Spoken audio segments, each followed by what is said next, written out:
1절을 보면 오 하나님이여 내 마음이 정해졌습니다. 하나님 내 마음이 확정됐습니다. 하나님을 믿으니까 내 마음이 참 흔들리지가 않습니다. 예전에는 이 사람이 와서 이 얘기하고 저 사람이 저 얘기하고 이 사람이 좀 화내면 이 사람 마음이 흔들리고 저 사람이 뭐라고 하면 저 사람이 마음이 흔들리고 또 돈이 없으면 비참해지고 또 돈이 있으면 우쭐해지고 마음이 상당히 흔들렸는데 이제 하나님 만나니까 내 마음이 정해졌습니다 라고 하는 말이죠. 그런 사람들의 특징은 어려움이나 문제가 와도 크게 동요하거나 그러지는 않습니다. 하나님께서 있으니까 내 마음은 정해졌습니다. 확정되었습니다. 특별히 예수 잘 믿고 신앙생활 잘하는 사람은요, 마음이 흔들리지 않는 사람이라는 특징이 있습니다. 세상 많은 사람들은 마음이 흔들리죠. 이 사람이 좋은 얘기하면 마음이 흔들리고 저 사람이 좋은 얘기하면 마음이 흔들립니다. 갑자기 전쟁이 나면 어떻게 될까 두려워하고 전쟁이 끝이면 또 평안이 오고 마음이 많이 흔들리는 것이죠. 여러분 예수 잘 믿고 신앙생활 잘해서 어떤 상황에서도 흔들지 않는 그런 마음을 갖기를 주님의 이름으로 축원합니다. 어려움이 닥칠 때 그리고 어떤 문제가 생길 때 급한 기도 제목이 생길 정도로 위급할 때에 가장 먼저 하는 일은 마음을 정하는 거예요. 내 마음을 정하는 것이죠. 하나님을 향해서 정하는 것입니다. 그러면 우리 삶에 아무리 어려움과 힘듦이 와도 참 괜찮은 것을 보게 되는 것이죠. 마음을 정하는 것을 예수 믿으면요 금방금방 순간적으로 마음이 정해집니다. 분별력이 있는 사람은 이게 옳은 일인지 이게 틀린 일인지를 진짜 1초 내에 결정할 수 있어요. 그죠? 여러분 그렇지 않습니까? 어떤 일이 현상이 일어나 보세요. 그러면 이게 옳은 말이나 아니다라는 걸 금방 파악할 수 있어요. 그러니 나는 항상 옳은 편에 서겠다. 하나님 편에 서겠다. 하나님 말씀 편에 서겠다. 금방 마음을 확정할 수가 있는 거죠. 그런데 사람들하고 얘기해 보면 그런 것이 없는 사람들은 이쪽 편에 섰다가 저쪽 편에 섰다가 이게 좋다고 우르르 갔다가 저쪽 편에 갔다고 우르르 갔다가 그러는 거죠. 주식 투자를 예를 들어보면 갑자기 인터넷에서 레딧에서 오늘 이 주식을 사야 돼라는 한 구절 딱 보면 갑자기 그 주식을 사는 사람이 있어. 그죠? 흔들기 주관이 없고 확정되지 않은 사람이죠. 세상 일도 그런데 영적인 일은 마찬가지죠. 여러분 어떤 문제를 만나면 마음의 확정이 와야 됩니다. 이거는 나는 이겨낼 수 있다. 아멘? 이거는 확실히 이겨낼 수 있다. 그런 확정이 확 오는 사람은요, 그게 마음이 정해진 사람입니다.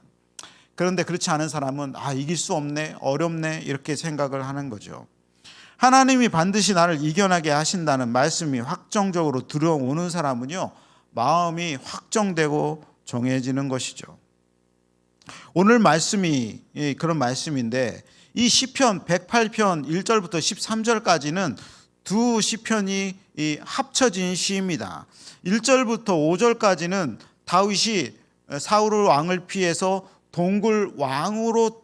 동굴로 들어가서 동굴에서 숨어 지내면서 쓴 시가 오늘 1절부터 5절까지고요. 그게 이제 시편 57편에 똑같이 나와 있어요. 그리고 6절부터 13절은 시편 60편을 갖고 온 건데, 그러니까 그 시편이 두 개를 이제 합친 게 이거죠. 옛날 시편을 가져온 거죠. 뒤에 시편은 첫 번째는 이제 동굴 안에서 사울에게 도망다니다 쓴 시편이고, 뒤에 시편은 모압과 에돔 전쟁, 다윗이 왕이 되었을 때 전쟁이 일어났을 때 전쟁을 막 이 사람들이 밀려오는 상태에서 공포와 두려움에 휩싸였을 때에 시편 60편을 썼고 그것의 일부분을 이제 가지고 와서 여기에 이렇게 같이 된 거죠. 요즘 말하면 이제 짬뽕된 시편이죠. 그러니까 한마디로 엄청 두려운 상황이잖아. 엄청 무서운 상황. 엄청 내 죽을까 봐, 그 다음에 전쟁 때문에 이 나라가 망할까 봐 엄청 두려운 상황이죠. 그때 시편을 썼는데 이게 1절이 뭐예요? 오 하나님이여 내 마음이 확정되었습니다.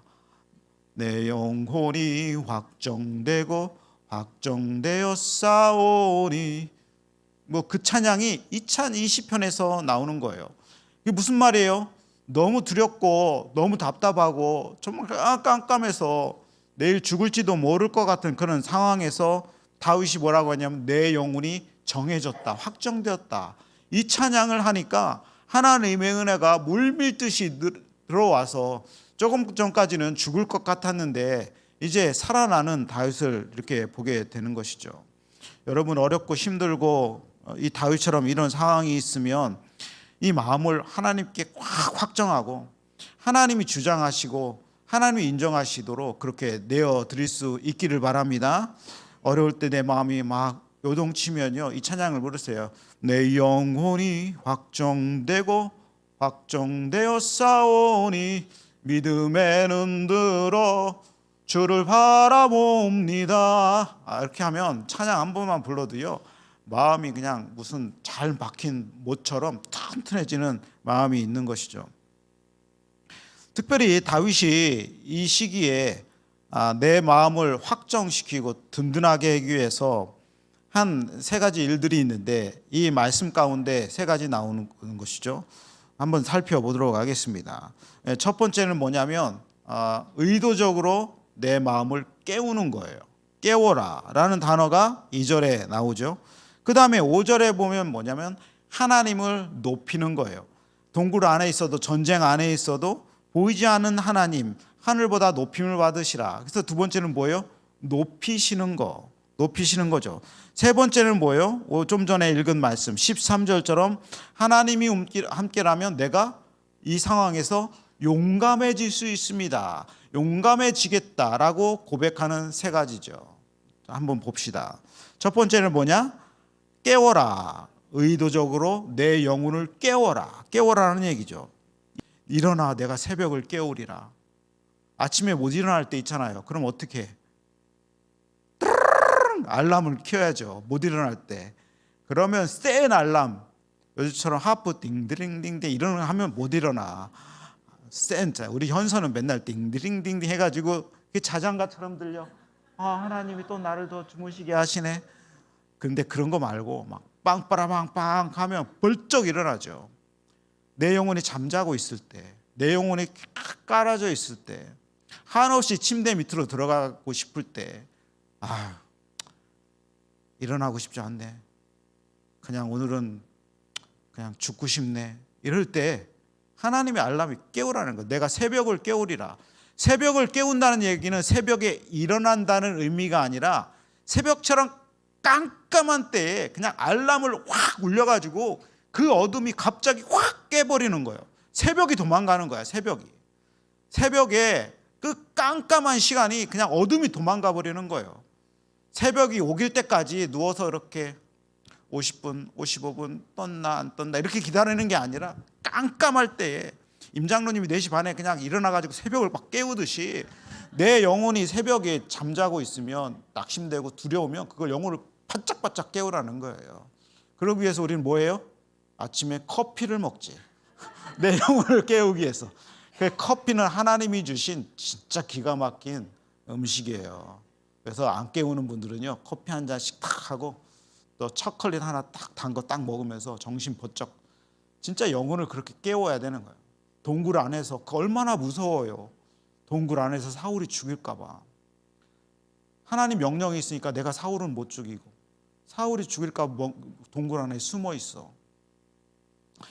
에돔과 모압 군대가 막 물밀듯이 쳐들어와. 수십만 명이 그 군대가 쳐들어와. 이제 왕이 된 다윗은 전쟁 경도 많았지만 기껏 해봤자 사울 왕과 도망다니는 전투밖에 해본 적이 없거든요. 그런데 막 돌아와. 그런데 다윗이 의도적으로 영혼을 챙기는, 너 정신 바짝 차려. 너 이러다가 안 돼. 하나님이 깨워주시는 것이죠. 그걸 어떻게 깨우냐면 다윗은 하프와 수구마 일어나라 그렇게 얘기하는 거예요. 다윗은 양치기 때에 하프를 잘 켰거든요. 하프 딩딩딩딩 하는 하프. 수금은 조금 더 그보다 높은 현으로 된 딩딩딩딩 뭐 약간 이런 의미죠. 그러니까 다윗이 잘 킨 갖고 그걸 찬양하고 싶어 하는 거야. 하프야 수구마 일어나. 무슨 얘기냐면 여러분 집에 기타 하나씩 있잖아요. 근데 기타가 어디 있어요? 저기 벽에 걸려 있죠. 제가 오늘 말씀 준비하면서 보니까 내 기타가 저기 어디에 있더라고. 보니까 그렇게 먼지가 앉았어. 그러니까 찬양해 본 지가 오래라는 얘기죠. 비파야 수구마, 너 언제 찬양해 본 적 있냐? 언제 하나님을 높여본 적 있냐? 무서워서 도망다니기만 했지. 찬양해봐라. 찬양으로 영혼을 깨우려고 하는 이 다윗의 말씀이 있는 것이죠. 시편 115편 17절에 보면 죽은 사람이 여호와를 찬양하는 것이 아니며, 죽은 사람은 여호와를 찬양하지 못한다는 거예요. 다시 말해 찬양하지 않는 사람은 그 영혼이 죽어 있다는 뜻이에요. 침묵으로 내려가는 사람들은 여호와를 찬양하지 못하지만, 침묵으로 지옥같이 내려가는 것처럼 내 영혼이 어둠으로 내려가는 사람은 찬양을 하지 못하지만 우리는 여호와를 찬양할 것이다. 시편 125편 17절에 그렇게 되죠. 그러니까 영혼이 깨어서 하나님을 바라볼 수 있도록 내 영혼아 깨어라 깨어라 하는 건 뭐예요? 다윗의 방법은 찬양하라는 것이죠. 그럴 때 여러분은 어떻게 여러분의 영혼을 깨웁니까? 어떤 사람은 찬양이 있을 수 있고, 진짜 어떤 사람은 말씀을 읽을 수 있고, 어떤 사람은 진짜 말씀을 들을 수도 있고, 어떤 사람은 이제 좋은 사람들과 만나서 하나님이 이 얘기를 나눌 수도 있죠. 저도 얼마 전에 제가 오래간만에 어떤 좋은 분들과 만나가지고 얘기를 하니까 엄청 머리가 상쾌해지고 하더라고요. 목사님들하고 제가 아주 오랫동안 같이 이렇게 친밀하게 지냈던, 단 1-2시간이었는데 그 내 영혼을 깨우는 거예요. 잠자고 죽어가고 포기되어 있는 영혼을 깨우는 것이죠.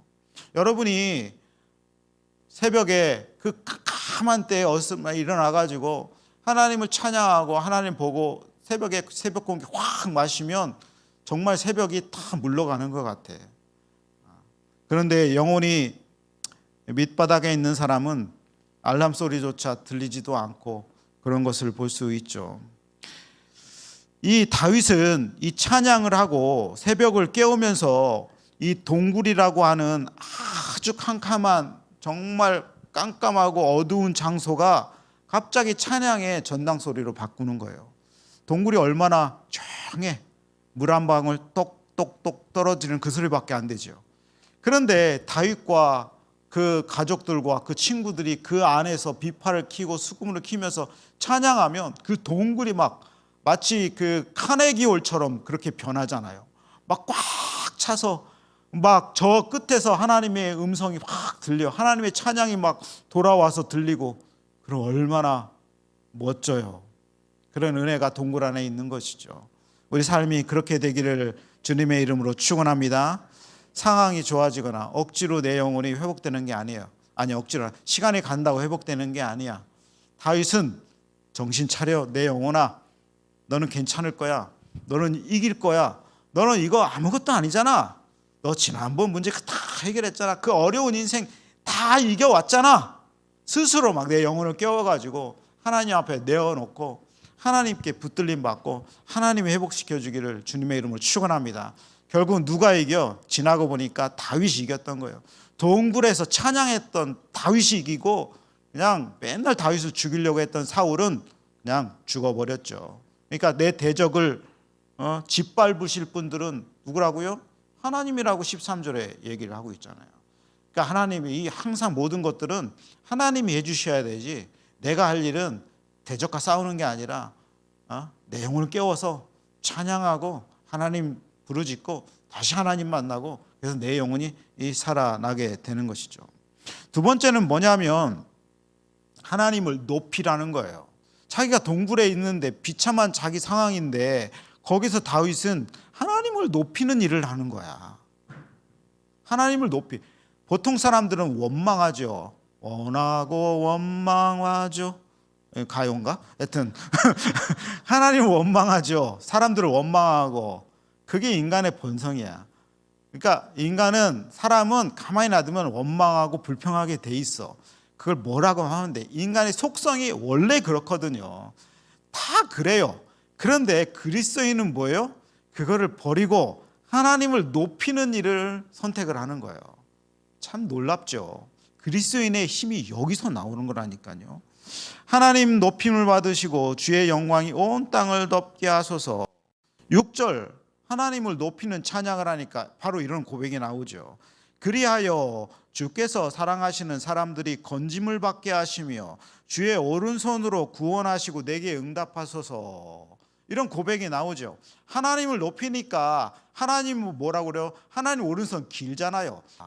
그러니까 내가 낮은 곳에 임하에 있는 사람은 하나님이 나를 높여주신다는 얘기죠. 내가 스스로 높아지려고 하면 하나님은 계속 눌러서 낮아지게 만드시는데, 비천한데 참 핍박받는데 고난받는데 누가 뭐라고 해도 아무 말씀 하지 못하는 그런 상황에 있는 사람은 기다리면 하나님이 높여주신다는 말 아니겠습니까? 자기를 낮추는 자는 높여지리라. 내가 낮아질 때 하나님이 구원이 온다는 말씀이죠.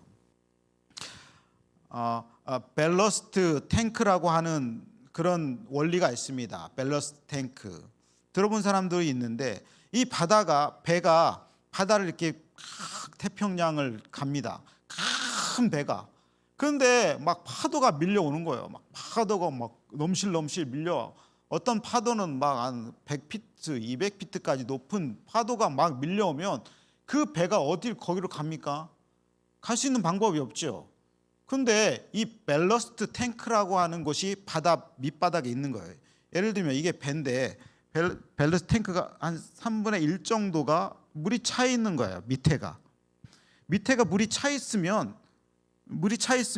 무게 중심이 이렇게 넘어지려고 하다가도 다시 돌아오는 거예요. 그러니까 우리가 오뚜기 이렇게 던지면 발딱발딱 일어나잖아요.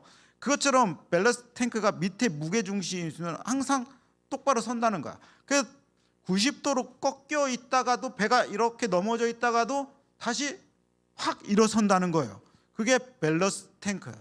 그러니까 낮춰야 서 있을 수 있다는 거예요. 무게 중심이 항상 낮아야 된다는 거죠. 그리스도인은 내가 낮아져 있을 때가 오히려 하나님을 만나는 때고 하나님을 더 의지하는 때고요. 그때 하나님이 갑자기 들으셔서 높이 올려주는 때라고 하는 것이죠. 살아보니까 참 내가 높아지려면 하나님이 낮추시는 것 같아요. 그러니까 내가 높아지고 내가 막 거들먹거리고 약간 그런 마치 커피를 2잔 이렇게 마셔가지고 이게 카페인이 이만큼 찬 사람처럼 막 할 때는 좀 가벼워 보이고 별 볼 일 없는 사람처럼 보이고 또 실패를 맛보게 하시는데, 그런데 나는 낮추고 낮은 상태에서 하나님을 높이시니까 하나님이 우리를 높여주시는다고 하는 것이죠. 사람을 만나보면 보는 사람마다 사람을 낮추는 사람이 있습니다. 이제 자기가 높아지려고 하는 거죠. 예를 들면 이런 거예요. 어떤 사람을 만났는데 자기 자랑을 해. 나는 좋은 학교 나왔어. 뭐 좋은 학교라고 안 하지만 이제 학교 이름을 계속 대면서 막 해야죠. 나는 이런 직장도 있고 나는 이런 차도 있고 뭐 하면은 자기 자랑하는 거죠. 자기 자랑할 수 있죠. 얼마나 자랑할 데 없으면은 당신들 앞에 와가지고 자랑을 하겠습니까? 그러니까 좀 받아줄 게 필요가 있는 거예요. 그러면 좋아, 좀 좋아. 어떻게 그렇게 학교 갔어? 나는 그렇게 못 갔는데, 이렇게 얘기하면 막 더 기고만장해서 좋아지죠. 그런데 그 꼴을 못 보는 사람이 있어. 야, 너는 거기 갔어? 야, 내 손자는 하버드 갔어, 하버드. 이렇게 말하는 사람이 있어. 꼭 그렇게 말을 해. 좀 그 사람을 계속 낮추는 사람들이죠. 그죠? 야, 그 직장 연봉 100만 불, 내 옆집 아저씨 집은 300만 불짜리야. 뭐 자기 집도 아니면서. 야, 이런 식으로 막 낮추는 사람이 있죠. 온갖 거를 갖다다가 자기가 높아지려고 하는 마음이죠. 사람들도 마찬가지예요. 어떤 사람을 높이느냐? 그냥 남을 존중해 주는 사람을 높이는 거예요. 그러니까 나를 좀 낮추고 그 사람을 존중해 주는 사람이 하나님이 높여주는 사람이에요. 다윗은 하나님을 높이는 거예요. 하나님을 높이면 어떻게 해요? 나는 바닥으로 떨어지죠. 하나님을 낮추면 어떻게 해요? 하나님보다 내가 높이 있는 거 아니겠습니까? 하나님을 원망하면은 하나님이 왜 그렇게 하십니까? 라고 낮추는 사람이죠. 그런데 하나님 높습니다. 인자하심이 높습니다. 주의 인자는 커서 저 높은 하늘보다 높고 주의 진리는 구름까지 있습니다 라고 얘기하면 하나님이 보실 때 내가 낮아진 사람처럼 보이는 거거든요. 그러니까 인생살이도 기본 원리가 다른 사람을 높이면 그 사람이 우리를 좋아해요. 그러니까 여러분 누가 앞에 와가지고 좀 잘난 체하고 자랑하면요, 오, 잘한다 잘한다 그 해주세요. 어쩜 그렇게 좋은 일이 일어났니? 어쩜 그렇게 어려운 일을 그렇게 해냈니? 어쩜 그런 상황에서 너는 그렇게 견딜 수 있니? 에이 그것도 못 견디고 말이야 이렇게 말하지 말고 잘 견디는구나. 그 참 대단한 일을 하는구나. 그렇게 할 수 있잖아요. 근데 사람을 만나면 꼭 낮추는 사람은요 자기가 높아지려고 하기 때문에 친구도 없고 또 나중에는요 그 사람이 이제 이렇게 좀 해코지하는 경향도 있습니다. 그런데 자신을 좀 낮추는 사람은 그 사람을 해코지하는 사람이 없어. 자, 하나님 말씀은 하나님을 높이라는 거예요. 그럼 높아진다는 얘기죠. 다른 사람도 좀 높이고 그리고 하나님을 높이고 그렇습니다. 그 사람 직업도 좀요 높여주세요. 보면은 우리 집에 이제 우리는 이제 렌트에 살지만 이제 잔디깎기 하는 사람이 매주 금요일마다 와요. 그러면 꼭 내가 이제 설교 준비하고 읽으려면 와가지고 잔디를 엄청 세게 깎어. 사단 깎기도 하고 막 이렇게 말씀에 집중을 못해. 찬양도 안 들리고 막 그래. 그러면 이제 바깥에 나가서 숨 돌리다가 그러면 이제 막 깎어. 그러면 이제 잘한다 잘한다. 우리 집 깨끗하게 해서 감사하다 그렇게 얘기를 하죠. 그러면 그분들 얼마나 힘들겠습니까? 그렇게 해주는 거죠. 그러면 막 행복해가지고 더 잘 깎아주고 우리 집도 아니지만 더 잘 깎아줘 나 때문에. 그렇습니다. 얼마 전에 그 페루에서 온 이민자 한 사람을 이제 만났는데 나이가 35살인데 나이가 35살이야 아버지가. 근데 애가 22살인 거야.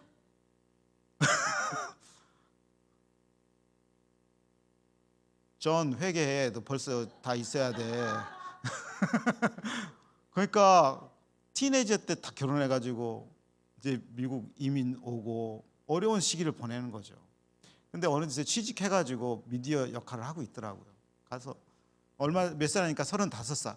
나도 35살. 야 프렌 그래가지고 우리 친구 먹었어. 나보고 친구래. 병국이래. 참 그러면서 잘한다. 너 되게 잘한다. 그러니까 얼마나 기분 좋은지 뭐 필요한 거 없니? 자꾸 물어봐. 그래서 필요한 거 없다고.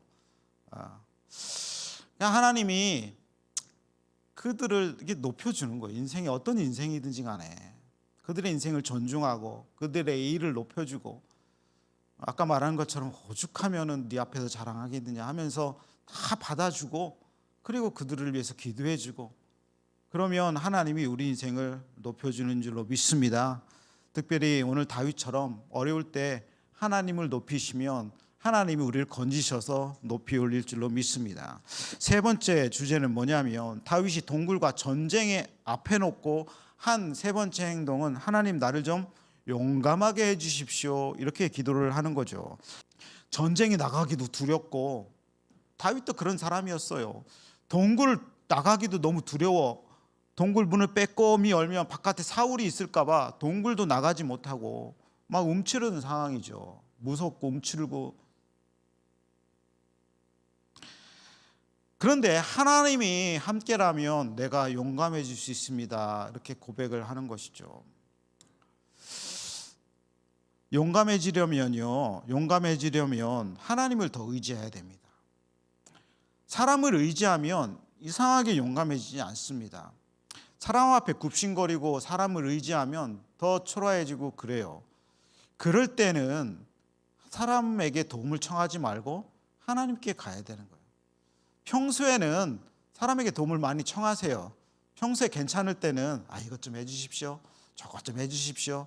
이것도 좀 할 수 있지 않겠습니까? 이것도 좀 괜찮지 않겠습니까? 그렇게 약간 이퀄 상태에서는 그냥 그렇게 해요. 그런데 내가 너무 낮아지면요 사람들도 그걸 다 압니다. 이 사람은 낮아졌구나. 이 사람은 더 이상 피할 데가 없구나.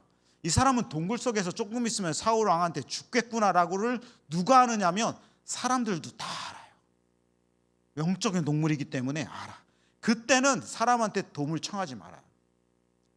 도움을 주지도 않을 뿐더러 더 무시합니다. 그럴 때에는 하나님과 함께라면 하나님께 나아가는 거죠. 그럴 때는 좀 인간관계도 약간 자제를 하고 만나면 위축될 수도 있으니까 그럴 때는 하나님만 바라보고 하나님이 나에게 은혜를 주시면 용감해질 수 있습니다라고 얘기를 하는 것이죠. 담대한 것이 필요하고 용감한 것이 필요하고 한 발짝 내딛는 이 단순하지만 어려운 행동이 필요할 때는 하나님을 더 의지하라고 하는 것이죠. 하나님께 용감하게 나아갈 수 있기를 주님의 이름으로 축원합니다. 자신에게도 또 용감해져야 됩니다. 자신에게 용감하지 않는 사람도 있죠. 우리가 익히 알고 있는 레미제라블, 빅토르 위고의 레미제라블, 그 장발장 얘기가 나오잖아요. 장발장이 이제 죄를 많이 져가지고 도망갑니다. 다른 동네로 도망가는데 갔는데 자기를 모르는 거야. 그래서 그 삶을 청산하려고, 그러니까 죄인된 삶을 도둑질하고 막 이런 그 범법자의 삶을 청산하려고 거기서 열심히 마을을 돕습니다. 돕다가 어떻게 되냐면 이 사람이 시장이 되는 거예요. 그 마을에. 그래서 시장이 돼가지고 그 마을을 정말 잘 다스립니다.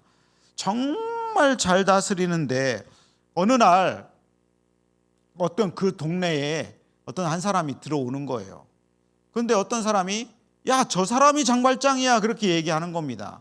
장발장은 시장이 됐는데 그 동네에 허름하게 들어온 비천해 보인 사람이 장발장이라고 얘기를 하니까 순식간에 그 사람이 장발장이 되어버립니다. 천하에 죽일 인갈 장발장. 그래가지고 이 장발장, 가짜 장발장이 재판에 서는 거예요. 거기 시장이니까 시장이 나가 있죠. 그래서 재판관이 너 장발장이냐? 아닙니다. 근데 사람들이 다 저거 장발장이다. 저 외모를 봐라. 저거 맨날 훔치고 나쁜 짓 하는 죽여야 될 장발장이다라고 얘기를 하는 겁니다. 그러니까 딜레마에 빠지는 거죠. 그런데 그 재판장에서 나중에 선고를 하기 직전에 장발장 시장이 손을 들죠. 내가 장발장입니다. 사실은 내가 장발장입니다. 이 사람은 시장이 됐어도 평생 도망다니면서 살았던 사람이죠. 물론 죄 때문에 피하는 게 당연한 일이지만 거기서 시장이 되어서도 자기가 장발장이 아닌 것처럼 행동을 하고, 하나님은 이미 그 사람의 삶을 다 이해하시고 용서하셨을 텐데 자기는 여전히 자기 스스로에 대해서 용감하지 못했죠. 그러면서 자기가 장발장입니다 라고 하는 게 그 빅토르 위고의 레미제라블 장발장 얘기죠. 하나님의 은혜를 받은 사람이 어떻게 자기 자신에 대해서도 용감해질 수 있는지 얘기를 하는 겁니다. 여러분 약점도 마찬가지입니다. 내 약점은 자꾸 숨기려고 하죠. 그런데 사실 인간에게 약점이라는 것은 죄밖에는 없는 겁니다. 죄는 그것도 약점이라고 할 수 없어요. 인간이 누구만 죄를 짓지. 약점이다. 내가 힘이 없는 게 약점입니까? 어떤 사람이 힘이 있게 태어나고 어떤 사람은 근육이 조금 아무리 열심히 일을 막 웨이트를 해도 그냥 이렇게 뼈만 있는 사람이 있을 수 있죠. 그런 사람은 그게 약점이 아닙니다. 얼굴 저처럼 이렇게 네모나게 태어난 게 약점입니까? 저 옛날에 이렇게 네모나게 태어났거든요. 그런데 지금은 이제 나이가 들어가지고 약간 동그래졌는데 나이 드는 게 훨씬 나아. 옛날에 친구들이 너 네모나다 해가지고 엄청 놀렸거든요. 그래서 너는 세모나냐 맨날 얘기하고 너는 둥그렇냐 잘났다 맨날 욕을 했는데 그게 컴플렉스였거든요. 근데 미국에 오니까 다 네모난 사람이 잘생긴 사람이라네. 그래서 저는 갑자기 잘생겨졌어. 한국 여러분 인정하실지 않을지도 모르지만 텔레비전에 잘생긴 사람 나오면 다 네모난 사람이에요. 약점이 아니죠. 소극적인 게 약점입니까? 아니에요. 소극적인 게 약점이 아니죠. 그거는요 DNA가 하나님이 조금 조신하게 태어나게 한 거예요. 좀 조심성 있게 태어나게 하는 거지. 그걸 약점으로 여길 필요가 없습니다. 자신에 대해서도 용감해져야 하는 것이죠. 고등학교만 졸업한 사람이 대학교 졸업한 사람보다 돈을 더 많이 버는 거 아세요? 통계상 고등학교 졸업한 사람은요 그때부터 사업 시작해가지고 신발 장사, 깔창 장사, 막 구두 주걱 장사 막 해가지고 엄청 장사를 안 하는데 대학교 나오면 배운 게 직장밖에 못 들어가는 거야.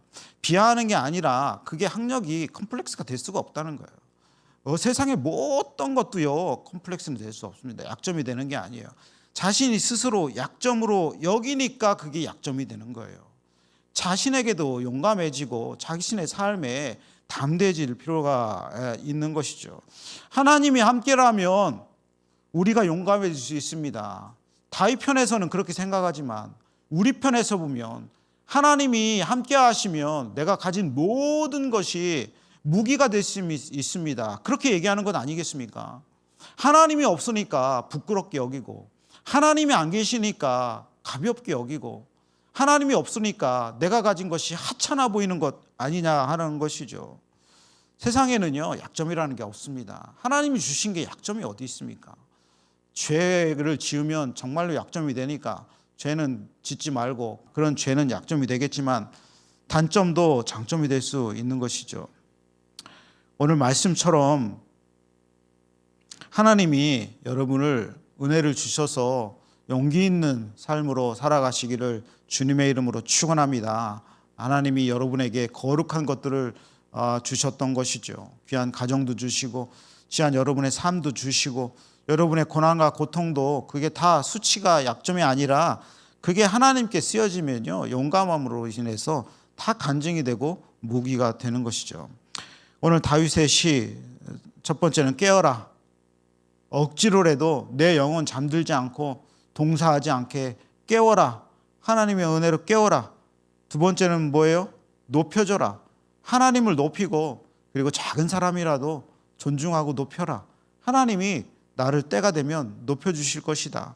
세 번째는 용감해질 수 없는 인생인데 하나님이 같이 하시면 내 모든 것이 다 자랑스러운 것이 될 수 있다. 이 말씀입니다. 오늘 삶 속에서 이 말씀이 여러분에게 큰 은혜가 되길 바라고, 그런 동력이 되길 바랍니다. 아멘. 기도하겠습니다.